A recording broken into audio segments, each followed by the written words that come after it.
What's going on, guys, and welcome back to another video. So I know a lot of people are very stressed out about what could potentially be coming or what is not coming for them, at least at this time. Now, I want to address the supplemental emergency allotment. What we do know is, as of right now, in just 6 days, on April 15th, the emergency allotment for food stamps is going to end. Okay, so I just want to put that out there. I've been talking about this for the past few weeks. It's going to end at least as of right now. So I want to address that in today's video. I also want to address the potential that you could eventually get up to $1,500 for families, kind of where that's coming from. Talk about how you can actually get $600 per year for internet to help you provide for your family, to make sure your children can, stay educated, keep getting this information from the internet, right? Maybe watch more YouTube videos, but there's more stimulus payments.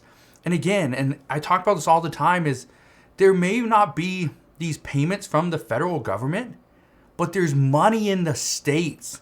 The states have money. They got a lot of money.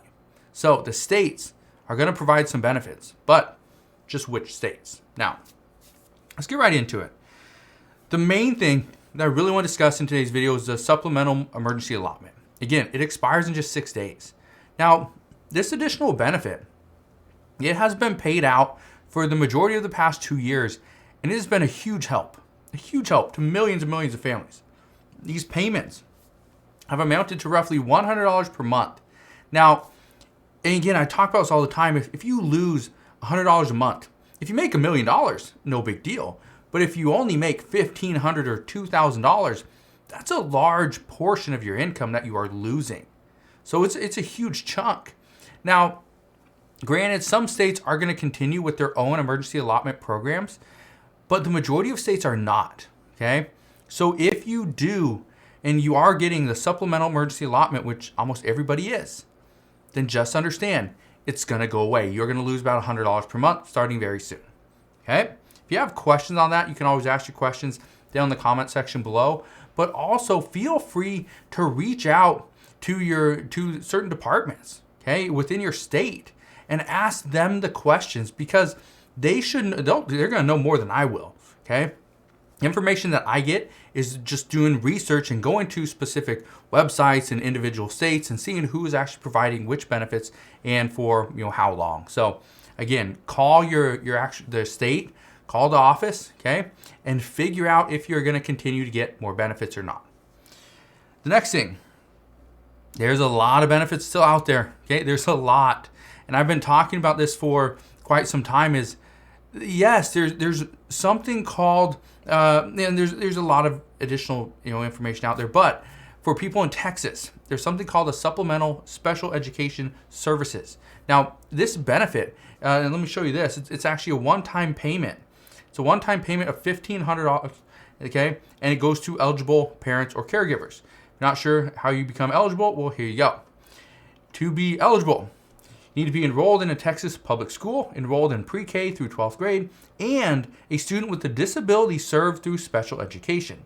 Those are the requirements, and then you can just go and apply.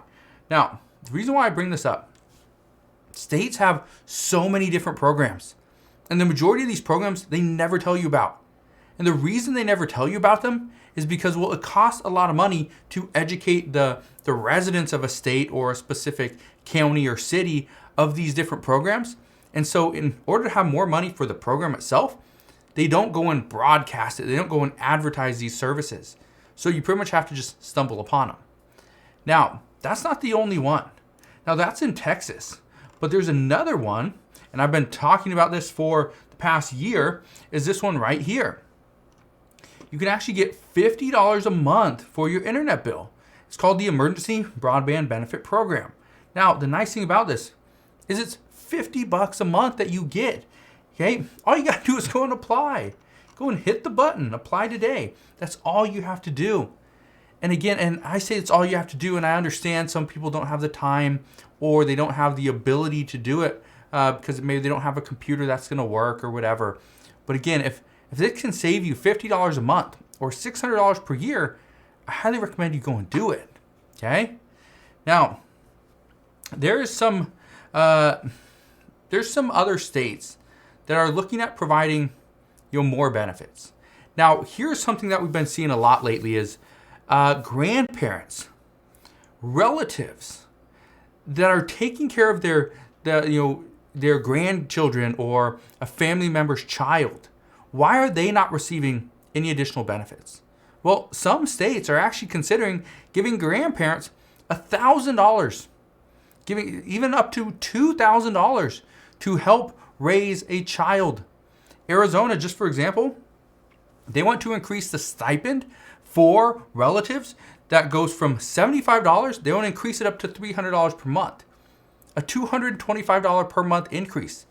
That would be substantial. We know Connecticut, they're providing families up to $2,000 per year through their kinship fund, right? And the interesting thing, and I want to point this out because I know a lot of people are not really addressing this, and I know I haven't touched on this for almost a year, but the states are taking their money. They're not giving it away just yet. They're taking their money, and what they want you to do is apply for their special grant to help raise your children. So what they want you to do is apply for a grant, then they will give you the money, and you can do whatever you want with it. You don't have to pay it back. And so that's the interesting thing is more states have grants available at this time. But again, every state's different. So one thing I can tell you, if you live in Texas, go to Texas and type in, or go to Google and type in, Texas grants for grandparents.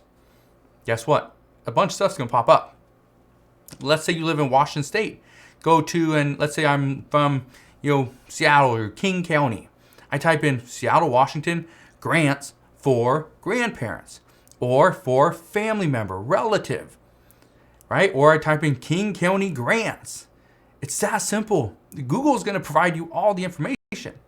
But that's something that I really want to touch on because I know a lot of people are asking, well, is this state going to give us anything? Is Florida going to give us anything? Is California going to give us anything? Well, guess what? There's a lot of money just sitting on the sidelines that states have. They're willing to distribute it, but not until you request it. That's the interesting thing. So, as always, there's a lot of free money out there. You just have to know where to go and get it. And the reason I tell you to go to Google and type in, Texas, grants for grandparents or whatever, right?